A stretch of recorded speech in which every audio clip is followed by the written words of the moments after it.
All right. So, hello and welcome back. Hope you all are doing well. It's been a little while since we've had a conversation about the Amazon Labor Union. I got an email from them a couple of weeks back saying that they're targeting a $30 wage increase across the board for all Amazon fulfillment.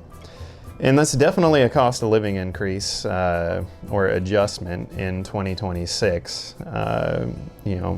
Myself, for an example here, I'm making $24 and some change. But instead, I think we should think of a different way, a little bit more outside of the box. I think that we should tie our hourly wages to the average cost of housing in the zip code where we're currently working, in order to ensure that that our wages make it so that we're able to have our monthly cost of housing expenses at the financial institution recommended figure of no more than 40% of our monthly expenses dedicated towards housing. So there's three key reasons why I think this is the plan to pursue. Reason number one size rarely fits all. Reason number two, this arrangement would most likely reach a deal in between the Amazon corporate and the Amazon Labor Union. And then reason number three, this deal would also be much less likely to require renegotiation in the future, at least in regards to pay. So let's break it down a little bit more. One size rarely fits all. And what do I mean by that? So let's look at the United States, for example. So from city to city, county to county, and even state by state, the cost of housing varies drastically. And Amazon is a multinational corporation. As time goes on, they will be doing business in more countries, and we want to make sure that every Amazon employee is having their financial needs met. So, Amazon wants to be Earth's best employer, and this deal would work for every market that Amazon is is doing business in. And then, as opposed to just a $30, per hour wage increase across the board, this deal would be much easier to come to an agreement over. Amazon employees would get the much needed and fair cost of living adjustment that's tailored to the area that they're living and working in.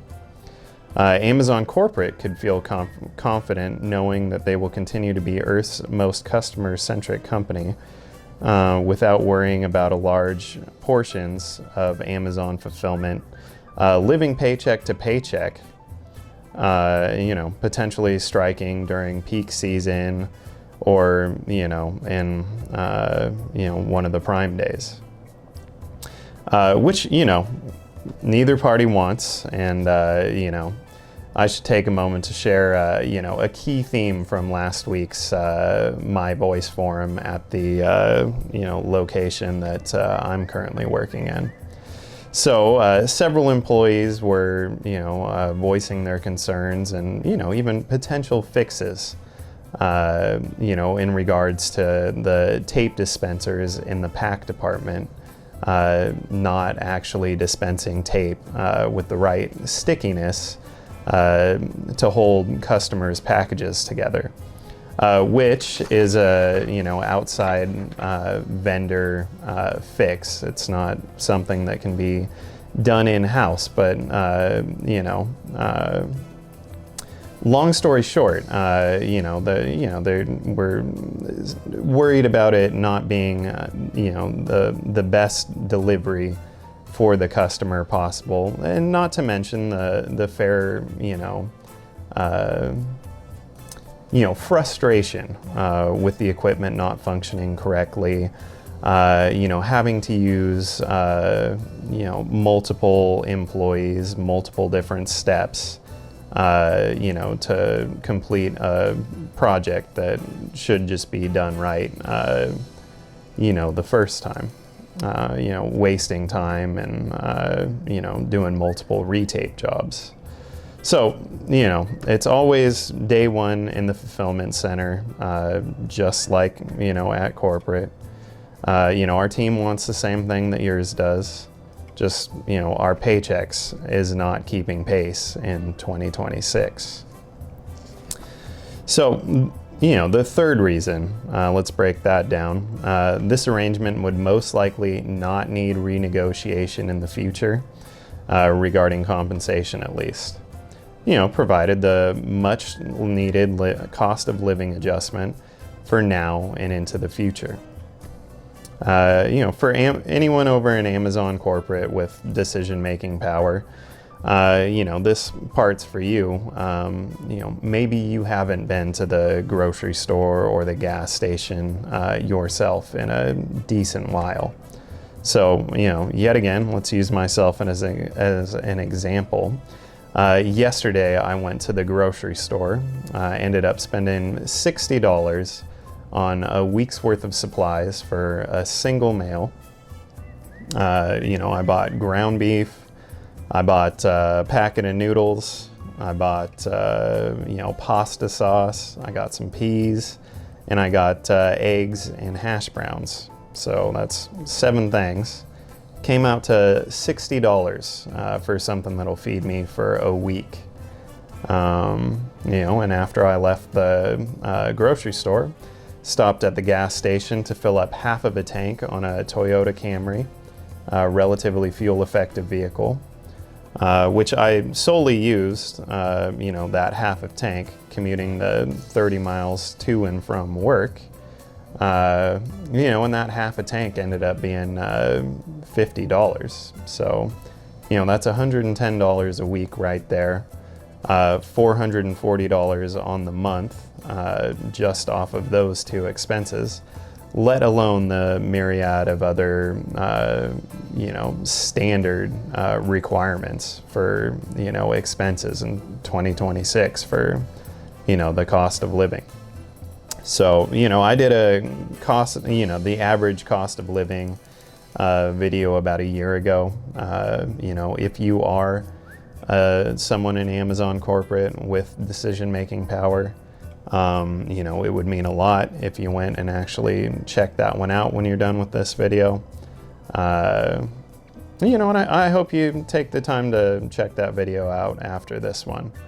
That way, we're making informed decisions and doing the best for everybody going forward. But yeah, and then for the Amazon fulfillment team, let's go hop over to the computer. I'll show you how I did the math so that you can do it for the area that you live in. So let's go, we'll get that done now and we'll meet back here. All right, so let's do the math together here. So this way you can do it based on whatever area that you're living in. I'm using apartments.com for Arlington, Washington, which is where I'm currently working in. Apartments.com most likely has up-to-date and accurate information for your area as well. They're saying right here that the average is $1,760 a month. And if we look down here, that's for a 1-bedroom apartment. But I believe we should target the 2-bedroom apartment.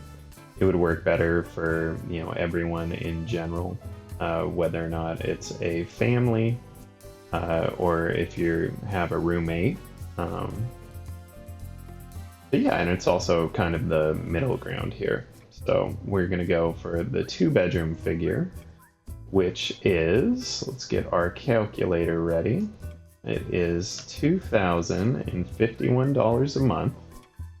And then we are going to divide by 0.4. Dividing by 0.4 is going to get us what we would need to make $2,051, 40% of our monthly wage. So 40%, why are we going for that? 40% is the recommended amount or the recommended maximum that people should be applying towards housing for their monthly expenses. So what we're going to do, yet again, we are going to take that 2-bedroom average rent of $2,051 a month, and we are going to divide that by 0.4, which is going to get us 40%, or what we would need to make to apply or to have $2,051 be 40% of our monthly wage. So we hit enter, and then our monthly wage would need to be $5,000 or $5,127.50.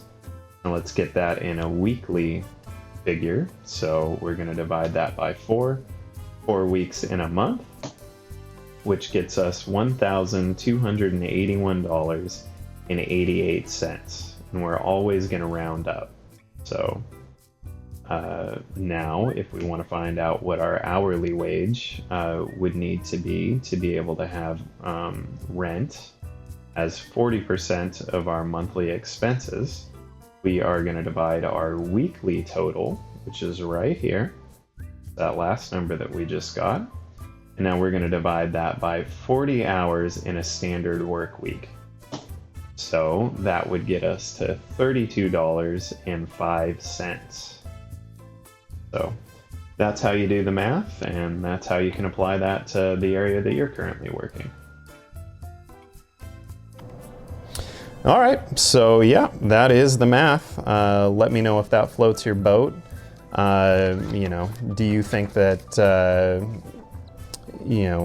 we should tie the hourly wages to the average cost of housing in the zip code that we currently work in, ensuring that the cost of living expense for housing never exceeds the financially institution recommended 40% of our monthly expenses going towards housing. So let me know what you think. Does that float your boat? Do you see any problems that I'm not necessarily seeing right now? Leave your comments down below, and as always, hope this message finds you well, and have a good one.